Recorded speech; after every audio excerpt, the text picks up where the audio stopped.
ചെമ്പനീർ പൂവിൻ്റെ ഇന്നത്തെ എപ്പിസോഡിൻ്റെ വിശേഷങ്ങളിലോട്ട് എല്ലാവർക്കും സ്വാഗതം. അപ്പോൾ നീലിമ സുധിയെ തട്ടിക്കൊണ്ടാവാനുള്ള പ്ലാൻസൊക്കെ ഗുണ്ടകളോട് പറഞ്ഞുകൊണ്ടിരിക്കുവാണേ. സുധിയുടെ ഡീറ്റെയിൽസ് എല്ലാം കൊടുക്കുന്നുണ്ട്.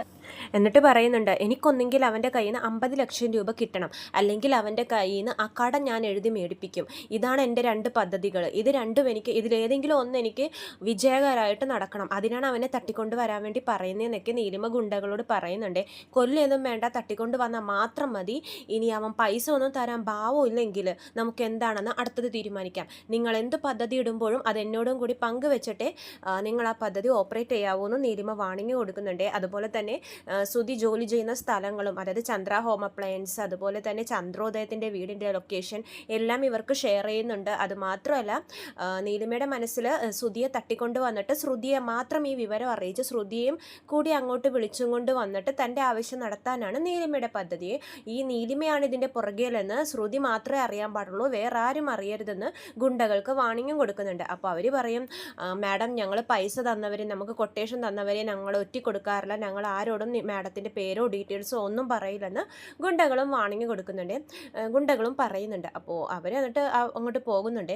അപ്പോഴേക്കും നീലിമ ഇങ്ങനെ മനസ്സിൽ വിചാരിക്കുവാണ്, നാളത്തോടെ സുധി നിൻ്റെ കയ്യിൽ നിന്ന് ഞാൻ നാളത്തെ കൊണ്ട് നിൻ്റെ കയ്യിൽ നിന്ന് എൻ്റെ കയ്യിൽ നിന്ന് മേടിച്ച് 50 ലക്ഷം രൂപ ഞാൻ തിരിച്ചു മേടിക്കും സുധി, നീ കണ്ടോ എന്നൊക്കെ പറയുവാണേ.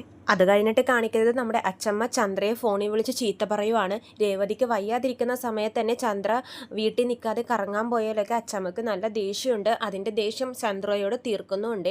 നീ ഇല്ലാത്തതുകൊണ്ട് ഈ വീട്ടിലെ കാര്യങ്ങളൊന്നും നടക്കില്ലെന്നോർത്തോ, ഈ വീട്ടിൽ നല്ല സുഖമായപ്പോൾ എല്ലാ കാര്യങ്ങളും നടക്കുന്നുണ്ടെന്നൊക്കെ അച്ചമ്മ ചന്ദ്രയോട് പറയുവാണ്. അപ്പോഴേക്കും ചന്ദ്ര പറയുന്നുണ്ട്, രേവതിക്ക് സുഖമാവാൻ വേണ്ടി പ്രാർത്ഥിക്കാൻ വേണ്ടി പോയതല്ലേ അമ്മേ ഞാനെന്ന് പറയുമ്പോഴേക്കും അച്ചമ്മക്ക് ദേഷ്യം വരുന്നുണ്ട്. പോയത് പുണ്യസ്ഥലത്തായോണ്ട് ഞാനൊന്നും പറയുന്നില്ല, ഈ സമയത്ത് അവളുടെ കൂടെ നിന്ന് അവളുടെ അമ്മയെ പോലെ പരിചരിക്കേണ്ട ആളാ നീ, നീയാ ഇങ്ങോട്ട് ഇപ്പോൾ കറങ്ങാൻ വേണ്ടി പോയിരിക്കുന്നതെന്നൊക്കെ പറഞ്ഞ് അച്ചമ്മ ചീത്ത പറയുന്നുണ്ട്. ചന്ദ്ര തിരിച്ചൊന്നും മറുപടി ഒന്നും പറയുന്നില്ല. പാവത്തിനെ പോലെ നിന്ന് ഫോണിൽ കൂടി അമ്പല ദർശനത്തിൻ്റെ ആ പുണ്യത്തിൻ്റെ കഥകളൊക്കെ ഇങ്ങനെ പറഞ്ഞുകൊണ്ടിരിക്കുകയാണ്. അപ്പോൾ അച്ചമ്മ പറയുന്നുണ്ട്, കൂടുതൽ കറങ്ങാനൊന്നും നിൽക്കണ്ട, എളുപ്പം അമ്പലങ്ങളിൽ മാത്രം കറങ്ങിയിട്ട് ഇങ്ങോട്ട് തിരിച്ചു പോരുമെന്നൊക്കെ പറഞ്ഞിട്ട് ഫോൺ കട്ട് ചെയ്യുവാണ്. എന്നിട്ട് അച്ചമ്മ നമ്മുടെ രവീന്ദ്രനോടും സച്ചിയോടും തൻ്റെ പരാതികളും പരിഭവങ്ങളൊക്കെ പറയുവാണ്. ഇവിടെ ത്രിസന്ധ്യയായി, ഇതുവരെ വിളക്ക് വെക്കാൻ പോലും ഒരാൾ പോലും ഇല്ല. രേവതിക്ക് വയ്യാത്തതാണെന്ന് അറിയില്ലേ, ബാക്കി 2 മരുമക്കൾക്ക് ഈ വിചാരമൊന്നുമില്ലേ, വയ്യാതിരിക്കുന്ന സമയത്തെങ്കിലും അവൾക്ക് കൂട്ടായിട്ട് ഇവിടെ നിന്ന് അവളെ സഹായിക്കേണ്ടതൊക്കെ അവരല്ലേ. പഴയകാലത്തെ പെണ്ണുങ്ങളെപ്പോലെ വീട്ടിലിരിക്കാനൊന്നും ഞാൻ പറയില്ല, എന്നാലും വീട്ടിലെ പണികളൊക്കെ കഴിഞ്ഞിട്ട് വേണം അവർ പണിക്ക് പോകാൻ എന്നൊക്കെ അച്ചമ്മ പറയുവാണേ. അപ്പോഴേക്കും രവീന്ദ്രൻ പറയുന്നുണ്ട്, വർഷക്ക് അതൊന്നും ശീലമില്ലമ്മേ, വർഷയെ കുറ്റം പറഞ്ഞിട്ട് കാര്യമില്ല എന്ന് പറയുമ്പോഴേക്കും അച്ചമ്മ പറയും, അപ്പോൾ നമ്മുടെ ചന്ദ്രയുടെ പ്രിയപ്പെട്ട മരുമകളോ ശ്രുതി, അവളുടെ പാർലറിൽ ഇപ്പോൾ ഒരാൾ പോലും കയറുന്നില്ലെന്ന് ഞാൻ കേട്ടായിരുന്നു എന്നൊക്കെ പറയുവാണ്. അപ്പോൾ സച്ചി പറയുന്നുണ്ട്, അതിനെ പാർലറേട്ടത്തി ഇപ്പോൾ ഫുൾ ടൈം നമ്മുടെ ഹോം അപ്ലയൻസ് ഷോറൂമിലാണ് നിൽക്കുന്നതെന്നൊക്കെ പറയുവാണ്. ഈ ടൈമിലാണ് നമ്മുടെ സുധിയും ശ്രുതിയും കൂടി പണി കഴിഞ്ഞിട്ട് കയറി വരുന്നത്. അച്ചമ്മയെ കാണുന്നതും സുധി ഷോക്കാവുകയാണ്, കാരണം പെട്ടെന്നാണല്ലോ അച്ചമ്മയുടെ വരവ്. ശ്രുതിയും അച്ചമ്മ എന്നൊക്കെ പറഞ്ഞ് അച്ചമ്മയുടെ അടുത്തോട്ട് പോകുവാണേ. ശ്രുതി പയ്യെ ഓരോ കാര്യങ്ങളൊക്കെ പറഞ്ഞ് അച്ചമ്മയെ സോപ്പിടാൻ നോക്കുന്നുണ്ട്. എത്ര നാളെ അച്ചമ്മേനെ കണ്ടിട്ട്, ഞാൻ കുറച്ച് മുമ്പ് വരെ ശ്രുതിയോട് പറഞ്ഞേ ഉള്ളൂ അച്ചമ്മ വന്നിട്ട് കുറേ ആയില്ലേന്ന്, അല്ലേ ശ്രുതി എന്നൊക്കെ പറഞ്ഞ് ശ്രുതി ചോദിക്കുന്നുണ്ട്. പക്ഷേ അച്ചമ്മ നല്ല ദേഷ്യത്തിലാണ്. അച്ചമ്മ പറയുന്നുണ്ട്, ഇവിടെ രേവതിക്ക് വയ്യെന്നറിയില്ലേ, നിങ്ങൾക്കൊരു 2 ദിവസമെങ്കിലും ലീവ് എടുത്ത് ഇവിടെ നിൽക്കാൻ തോന്നുന്നുണ്ടോ, ഈ വീട്ടിലെ കാര്യങ്ങളൊക്കെ നോക്കാൻ തോന്നുന്നുണ്ടോ, അവൾ നിങ്ങളെ എങ്ങനെയാണ് നോക്കിയിരുന്നു, നിങ്ങൾക്ക് വേണ്ട എല്ലാ കാര്യങ്ങളും അവൾ ചെയ്തു തന്നിട്ടുള്ളതല്ലേ, എന്നിട്ട് അവൾക്ക് വയ്യാതായപ്പോൾ ഇവിടുത്തെ കാര്യങ്ങൾ നോക്കാൻ ഒരാൾ പോലും ഇല്ല എന്ന് പറഞ്ഞ് അച്ചമ്മ പറയുവാണ്. അപ്പോൾ ശ്രുതി പറയുന്നുണ്ട്, അയ്യോ അച്ചമ്മ എനിക്ക് പാർലറിൽ ഭയങ്കര തിരക്കാ. ശ്രുതി പറയും, എനിക്കും ഷോറൂമിൽ ഭയങ്കര തിരക്കാ അച്ചമ്മ എന്നൊക്കെ പറയുവാണേ. അപ്പോൾ അച്ചമ്മ പറയുന്നുണ്ട്, ജോലി കഴിഞ്ഞ് കയറി വരുന്ന സമയമാണോ ഇത്, നിങ്ങൾക്ക് ഫുഡ് കഴിക്കണമെന്നുള്ള വിചാരമൊന്നും ഇല്ലേന്ന് പറയുമ്പോഴേക്കും ശ്രുതിയും പറയുന്നുണ്ട്, വിചാരമൊക്കെ ഉണ്ട് അച്ചമ്മേ, പക്ഷേ ഞങ്ങൾ കഴിച്ചിട്ട് വന്നു, നാളെ തൊട്ട് ഞങ്ങൾ നേരത്തെ വിളിച്ചു പറഞ്ഞോളാം കഴിക്കാനുണ്ടോ ഇല്ലേന്നൊക്കെ എന്ന് പറയുമ്പോഴേക്കും അച്ചമ്മക്ക് ദേഷ്യം വരുവേ. അച്ചമ്മ പറയും, എടാ മിണ്ടാണ്ടിരുന്നോ, ഇതെന്താ നീ ഹോട്ടലാണെന്ന് വിചാരിച്ചോ, വിളിച്ച് ഓർഡറൊക്കെ തരാൻ വേണ്ടിയിട്ട്, ഇതൊരു വീടാ, ഇവിടുത്തെ കാര്യങ്ങളൊക്കെ നോക്കിയും കണ്ടും ചെയ്യേണ്ട മരുമകളാ നീ, എന്നിട്ട് വിളിച്ചു പറയാം ഓർഡർ ചെയ്യാം എന്നൊക്കെ പറയുന്നു, എന്താടാ സുധി നീ ഇങ്ങനെയെന്നൊക്കെ പറഞ്ഞ് അച്ചമ്മ ചീത്ത പറയുവാണേ. ഈ ടൈമിൽ ശ്രീകാന്തും വർഷയും കൂടി കയറി വരുവാണ്. അവർക്കും അച്ചമ്മേനെ കാണുമ്പോൾ ഭയങ്കര സന്തോഷമാവുന്നുണ്ട്. പക്ഷേ അച്ചമ്മ അവരോടും ദേഷ്യത്തിൽ തന്നെയാണ് പെരുമാറുന്നത്. അവരോട് ചോദിക്കുന്നുണ്ട്, നിങ്ങളും ഹോട്ടലിൽ നിന്ന് ഭക്ഷണം കഴിച്ചിട്ടാണോ വന്നതെന്ന് ചോദിക്കുമ്പോൾ ശ്രീകാന്ത് പറയും, അതേ അച്ചമ്മയെന്ന് പറയുമ്പോഴേക്കും അച്ചമ്മ തളർന്നു പോകുവാണ്. ശ്രുതിക്ക് സന്തോഷവും, ഞങ്ങൾ ചീത്ത ഷെയർ ചെയ്യാൻ ഒരാളും കൂടി ആയല്ലോ എന്നോർത്ത് അവർ സന്തോഷിക്കുവാണ്. അപ്പോൾ അച്ചമ്മ വിഷമത്തിൽ പറയുന്നുണ്ട്, ഞാൻ നിങ്ങളെ പറ്റി ഇങ്ങനെയൊന്നുമല്ല വിചാരിച്ചത്, വീട്ടിലൊരു വയ്യാതെ ഒരാൾ ഇരിക്കുമ്പോഴേക്കും അയാളുടെ ചുമതലയും കൂടി നോക്കിയും കണ്ടും ചെയ്യേണ്ടവരാ നിങ്ങൾ. അവൾ വല്ലതും കഴിച്ചോ ഇല്ലയോ എന്നൊക്കെ നിങ്ങളെങ്ങാനും ആലോചിച്ചോ? നിങ്ങളൊക്കെ നിങ്ങളുടെ വയറ് നിറച്ച് പുറത്ത് നിന്ന് വരുവാണെന്നൊക്കെ അച്ചമ്മ പറയുമ്പോഴേക്കും വർഷ പറയുന്നുണ്ട്, അച്ചമ്മേ ഞങ്ങൾ രേവതി ചേച്ചിക്കും അച്ഛനും സച്ചിയേട്ടനും ഉള്ള ഫുഡൊക്കെ ആയിട്ടാണ് വന്നേക്കണേന്ന് പറയുമ്പോഴേക്കും അച്ചമ്മക്ക് സന്തോഷമാവേ. അച്ചമ്മ പറയുന്നുണ്ട്, ഹോ നിങ്ങൾക്കെങ്കിലും അങ്ങനെ ഒരു തോന്നലുണ്ടായല്ലോ ഫുഡ് അവർക്ക് കൊണ്ടൊന്ന് മേടിച്ചു കൊടുക്കാനൊക്കെ എന്ന് പറഞ്ഞിട്ട് അച്ചമ്മക്ക് സന്തോഷമാവേ. ശ്രുതിയുടെ മുഖം അപ്പോഴേക്കും മാറുന്നുണ്ട്. അപ്പോൾ അച്ചമ്മ പറയും, എന്നാലും രേവതിക്ക് ഈ ഫുഡ് കൊടുക്കണ്ട, രേവതിക്ക് വീട്ടിലുണ്ടാക്കുന്ന ഫുഡ് കൊടുക്കുന്ന തന്നെയാണ് നല്ലത്. അപ്പോൾ നമ്മുടെ വർഷ പറയും, അച്ചമ്മ ഇവിടെയുള്ള കാര്യം ഞങ്ങൾക്ക് അറിയില്ലായിരുന്നു, അച്ചമ്മക്ക് ഷെയർ ചെയ്യാനുള്ളതും കൂടി ഉണ്ട് എന്ന് പറയുമ്പോഴേക്കും അച്ചമ്മ പറയും, എനിക്കിങ്ങനെ പുറത്തുനിന്ന് കഴിച്ചൊന്നും ശീലമില്ല, രേവതി മോക്ക് ഞാൻ ഉണ്ടാക്കി കൊടുത്തോളാം, ഞങ്ങൾ വീട്ടിൽ നിന്നുള്ള ഭക്ഷണം കഴിക്കുന്നത് തന്നെയാണ് നല്ലത്. നിങ്ങളായാലും അതെ, കുടുംബം ഇമ്പമുള്ളതാവണം കുടുംബം, നിങ്ങളെല്ലാവരും ഒന്നിച്ചിരുന്ന് ഭക്ഷണം ഉണ്ടാക്കുന്നതാണ് നല്ലത്. ഏതായാലും ഈ മേടിച്ചു കൊണ്ടുവന്ന ഭക്ഷണം കളയണ്ട, നിങ്ങൾ ഫ്രിഡ്ജിൽ കയറ്റി നാളെ ആവി കയറ്റി കഴിച്ചോ എന്നൊക്കെ അച്ചമ്മ പറയുവാണ്. വർഷക്ക് ചെറിയ സങ്കടമാവുന്നുണ്ട്, കാരണം ഭയങ്കര സന്തോഷത്തിൽ മേടിച്ചുകൊണ്ടും വന്ന ഫുഡാണല്ലോ അച്ചമ്മ പുറത്തു നിന്നുള്ള ഫുഡ് കഴിക്കണ്ടെന്നൊക്കെ പറഞ്ഞതുകൊണ്ട് വർഷക്കൊരു സങ്കടമുണ്ട്. എന്നിട്ട് അച്ചമ്മ പറയുന്നുണ്ട്, വാട രവി നമുക്ക് പോയി രേവതിക്കുള്ള ഭക്ഷണം ഉണ്ടാക്കാമെന്ന് പറഞ്ഞിട്ട് അവർ പോയി ഫുഡ് ഉണ്ടാക്കുവാണ് കിച്ചണിൽ കയറി. ശ്രുതിയും കൂടി വർഷയും ശ്രീകാന്തിനെയും കളിയാക്കുന്നുണ്ട്.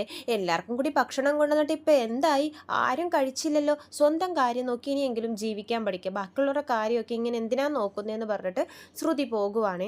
അപ്പോഴേക്കും ശ്രുതി പറയുന്നുണ്ട്, ഒരുപാട് അനുഭവങ്ങളുടെ വെളിച്ചത്തിലാണ് ശ്രുതി പറഞ്ഞത്, ഇനിയെങ്കിലും നിങ്ങൾ നിങ്ങളുടെ കാര്യം മാത്രം നോക്ക്, ഇപ്പം കണ്ടില്ലേ ആ ഭക്ഷണം ആരെങ്കിലും കഴിച്ചോ എന്നൊക്കെ പറഞ്ഞ് ശ്രുതി പുച്ഛിക്കുവാണ്. എന്നിട്ട് പറയുന്നുണ്ട്, വർഷേ ആ ഭക്ഷണം ഇനി ഫ്രിഡ്ജിലൊന്നും കയറ്റി വെക്കാൻ നിൽക്കണ്ട, ഞാൻ കഴിച്ചോളാം എന്ന് പറയുമ്പോൾ വർഷ പറയുന്നുണ്ട്, ഇല്ല ഞാനിത് തണുപ്പിക്കാൻ വേണ്ടി പോവാന്ന് പറഞ്ഞിട്ട് ശ്രുതിക്ക് കൊടുക്കുന്നില്ല ആ ഫുഡ്. അപ്പോഴേക്ക് ശ്രുതി പറയും, എന്നാൽ ശരി എനിക്ക് വേണ്ട ഞാൻ പോകുന്നു എന്ന് പറഞ്ഞ് ശ്രുതിയും അങ്ങോട്ടേക്ക് പോകുന്നുണ്ട്.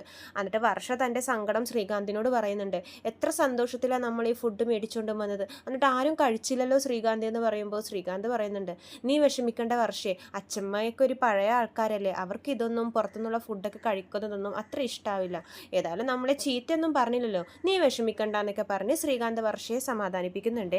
പിന്നെ കാണിക്കുന്നത് അച്ഛമ്മയും രവീന്ദ്രനും സച്ചിയും കൂടി അടുക്കളയിൽ ഓരോ കുശലങ്ങളൊക്കെ പറഞ്ഞിട്ട് ഇങ്ങനെ പാചകം ചെയ്തുകൊണ്ടിരിക്കുവാണ്.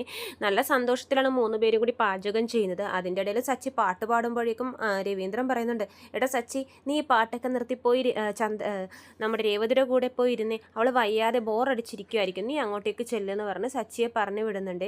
അപ്പോൾ അച്ഛമ്മ പറയുന്നുണ്ട്, അവളുടെ അടുത്ത് പോയി പാട്ടൊന്നും പാടല്ലേ, അവൾക്ക് എഴുന്നേറ്റ് ഓടിപ്പോകാൻ പോലും പറ്റത്തില്ല, അവൾ നിന്നെ സഹിച്ചിരിക്കേണ്ടി വരും എന്നൊക്കെ പറഞ്ഞ് സച്ചിയെ കളിയാക്കുന്നുണ്ട്. അവസാനം സച്ചി ദേഷ്യം വന്ന്, തേങ്ങയൊന്നും ഞാൻ ചിരകുന്നില്ല ഞാൻ പോവാന്ന് പറഞ്ഞിട്ട് സച്ചി അവിടെ നിന്നും പോകുവാണ്. എന്നിട്ട് പിന്നെ അച്ഛമ്മയും രവീന്ദ്രനും കൂടി ഫുഡൊക്കെ ഉണ്ടാക്കുവാണ്. രേവതിക്ക് വേണ്ടി ഒരു സദ്യ തന്നെ ഒരുക്കാനുള്ള തയ്യാറിലാണ് അവർ. പിന്നെ കാണിക്കുന്നത് സച്ചിൻ രേവതിയും ഓരോ കാര്യങ്ങളൊക്കെ ഇങ്ങനെ പറഞ്ഞിരിക്കുമ്പോഴേക്കും രേവതി പറയുന്നുണ്ട്, എനിക്ക് ഇങ്ങനെ ഇരുന്ന് ബോറടിക്കുന്നത് സച്ചിയേട്ടാന്ന് പറയുമ്പോൾ സച്ചി പറയും, ബോറടി മാറ്റാൻ ഞാനൊരു പാട്ട് പാടാമെന്ന് പറഞ്ഞിട്ട് സച്ചി പാട്ട് പാടുവാണ്. അപ്പോൾ രേവതി പറയുന്നുണ്ട്, എൻ്റെ സച്ചിയേട്ടാ ഒന്ന് നിർത്ത്, ഇതിലും ഭേദം ഈ വീൽ ചെയറോടെ എന്നെ ഏതെങ്കിലും കൊക്കെ കൊണ്ടേ തള്ളുന്നതാ, എനിക്ക് പാട്ടൊന്നും കേൾക്കണ്ടെന്ന് പറയുമ്പോഴേക്കും സച്ചി പറയുന്നുണ്ട്, അടുക്കളയിൽ ഞാൻ സഹായിക്കാൻ പോയപ്പോൾ അവരെന്നെ ഓടിച്ച് നിൻ്റെ അടുത്ത് വന്നിരിക്കാൻ പറഞ്ഞു, ഇപ്പോൾ നീയും എന്നെ ഇവിടെ നിന്ന് ഓടിക്കുന്നു, തോൽവികൾ ഏറ്റുവാങ്ങാൻ സച്ചിയുടെ ജീവിതം ഇനിയും ബാക്കി എന്നൊക്കെ സച്ചി പറയുവാണ്. അപ്പോഴേക്കും രേവതി തിരിച്ച് കൗണ്ടർ അടിക്കുന്നുണ്ട്, ഓ ലോക തോൽവിയാണെന്ന് സമ്മതിച്ചല്ലോ, സമാധാനം എന്ന് രേവതി പറയുവാണ്. പിന്നെ അപ്പോൾ സച്ചി പറയുന്നുണ്ട്, എടി രേവതി നിനക്ക് നന്ദി വേണോടി, നിനക്ക് ഈ വയ്യാതിരുന്നപ്പോൾ ഈ സച്ചിയേ ഉണ്ടായിരുന്നുള്ളൂ എന്ന് പറയുമ്പോഴേക്കും രേവതി പറയുന്നുണ്ട്, എനിക്കല്ലെങ്കിലും എൻ്റെ സച്ചിയേട്ടനെ കൂടെ ഉണ്ടാവുള്ളൂ എന്ന് നല്ല ബോധമുണ്ടെന്ന് ഭയങ്കര സ്നേഹത്തിൽ പറയുവാണേ. അത് കേൾക്കുമ്പോഴേക്കും സച്ചിയുടെ മനസ്സൊക്കെ ഉരുകുവാണ്. സച്ചി പറയുന്നുണ്ട്, എനിക്കും നീയേ ഉണ്ടാവുള്ളൂ എന്ന് എനിക്കും ഭയങ്കര ഉറപ്പാണെന്നൊക്കെ പറഞ്ഞിട്ട് രണ്ടുപേരും അങ്ങോട്ടും ഇങ്ങോട്ടും നോക്കിയിരിക്കുവാണേ. അപ്പോൾ ബാക്ക്ഗ്രൗണ്ട് മ്യൂസിക്കായിട്ട് നമ്മുടെ നിലാവിനെ നീലഭസ്മ കുറിയണിഞ്ഞവളെ സോങ്സ് ഒക്കെ ഇടുന്നുണ്ട്. അങ്ങനെ ഇവർ പരസ്പരം നോക്കിക്കൊണ്ടിരിക്കുന്ന ടൈമിൽ അച്ഛമ്മ രവീന്ദ്രനും കൂടി ഫുഡായിട്ട് വരുവാണ് രേവതിക്ക്. ഇവരുടെ സ്നേഹം കണ്ട് അച്ഛമ്മക്കും രവീന്ദ്രനും ഭയങ്കര സന്തോഷമാവുകയാണേ. എന്നിട്ട് ഭക്ഷണം കഴിക്കുക രേവതി മോളെ എന്ന് പറഞ്ഞിട്ട് പ്ലേറ്റ് രേവതിയുടെ കയ്യിൽ കൊടുക്കുവാണ് അച്ഛമ്മ. അപ്പോഴേക്കും രേവതിക്ക് അച്ഛമ്മയുടെ കയ്യിൽ നിന്ന് വാരി തിന്നാൻ, അതായത് അച്ഛമ്മ വായിലിട്ട് കൊടുക്കാനൊരു കൊതി. അപ്പോൾ രേവതിയുടെ ഒരു അഭിനയം രേവതി അടവെടുക്കുവാണ്. അയ്യോ ഭയങ്കര കൈവേദന എടുക്കുന്നേന്ന് പറയുവാണ്. അപ്പോഴേക്കും രവീന്ദ്രൻ പറയും, കൈവേദനയോ, എന്തു പറ്റി മോളെ, ഹോസ്പിറ്റലിൽ പോകണോ എന്നൊക്കെ ചോദിക്കുമ്പോഴേക്കും സച്ചിക്ക് മനസ്സിലാവുന്നുണ്ട് ഇത് രേവതിയുടെ അടവാണെന്ന്. അപ്പോൾ രേവതി പറഞ്ഞു, ആശുപത്രിയിലൊന്നും പോകണ്ട, എനിക്ക് നല്ല വിശപ്പുണ്ട്, എനിക്കിതൊന്ന് വാരിത്തരോ അച്ഛമ്മയെന്ന് പറയുമ്പോൾ അച്ഛമ്മ പറയും, അതിനെന്താ മോളെ ഞാൻ വാരിത്തരാലോ എന്ന് പറഞ്ഞ് രേവതിക്ക് വായിലിട്ട് കൊടുക്കുവാണ്. അപ്പോൾ രേവതി പറയുന്നുണ്ട്, ആഹാ നല്ല സ്വാദ് എന്നൊക്കെ കഴിക്കുവാണ്. അപ്പോൾ രവീന്ദ്രൻ പറയും, എടാ നീ ഡോക്ടറെ വിളിച്ച് വിവരം പറ, കൈവേദന എടുക്കുന്നു എന്നൊക്കെ പറയാമെന്ന് പറയുമ്പോൾ സച്ചി രവീന്ദ്രനോട് ഇതിൻ്റെ സത്യാവസ്ഥ പറയാൻ പോകുമ്പോഴേക്കും അച്ഛമ്മ പറയും, ആരും രഹസ്യമൊന്നും പറയണ്ട, ഇവളുടെ കൈവേദന അടവാണെന്ന് എനിക്ക് നല്ലോണം അറിയാം, ഇവൾക്ക് വാരിക്കൊടുക്കാനുള്ള കൊതി കൊണ്ടല്ല അവൾ പറഞ്ഞത്, എനിക്കൊരു കുഴപ്പമില്ല എന്നൊക്കെ പറഞ്ഞ് അച്ഛമ്മ വാലിട്ട് കൊടുക്കുവാണ്. ഇതൊക്കെയാണ് ഇന്നത്തെ എപ്പിസോഡിലെ വിശേഷം. കൂടുതൽ വിശേഷങ്ങൾ ഞാൻ അപ്ലോഡ് ചെയ്യാം. ചാനൽ സബ്സ്ക്രൈബ് ചെയ്യാത്തവർ സബ്സ്ക്രൈബ് ചെയ്യണം. എല്ലാവർക്കും